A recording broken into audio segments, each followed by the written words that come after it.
In today's video, I'm going to teach you how to create a beautiful double exposure effect in Photoshop using simple masks, blend modes, and adjustment layers.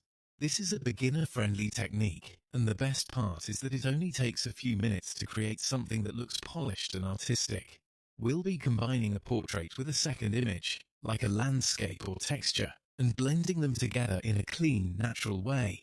Start by importing your main portrait into Photoshop and placing it in the center of the canvas. This gives you a balanced composition and makes it easier to build the effect around your subject. Once that's in place, select the Quick Selection tool and click Select Subject.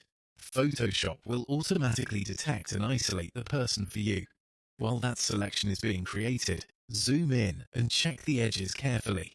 This quick inspection helps make sure the result looks clean before you move forward. When the selection is ready, press Ctrl or Command J to duplicate the subject onto a new layer. Now bring in your second image. This could be a landscape, trees, smoke, clouds, or any texture that works well with the mood you want. Resize it so it fits over the portrait. If you want to scale it proportionally from the center, hold Alt and Shift, or Option and Shift on Mac, while dragging the corner handle. Lower the opacity a little so you can align it more easily, then change the blend mode to screen to create the first version of the double exposure look. Next, right-click the second image layer and choose Create Clipping Mask so the image only appears inside the portrait shape. After that, click the Add Layer Mask button. Select the brush tool.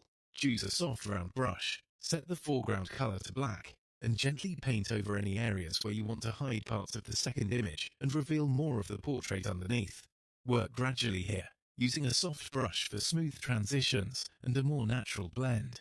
Once you're happy with that result, duplicate the clipped image layer by pressing Ctrl or Command J.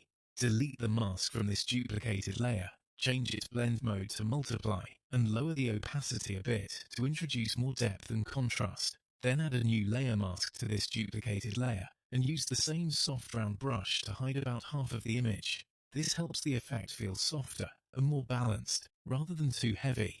Now go back to the original clipped image layer and return its opacity to 100% to restore the brighter highlights and details. Finally, select the subject layer, add a hue and saturation adjustment, and reduce the saturation slightly so the portrait blends more naturally with the second image. And that's it. Your double exposure effect is complete. Great job following along, and keep experimenting with different image combinations to create even more creative and professional looking results.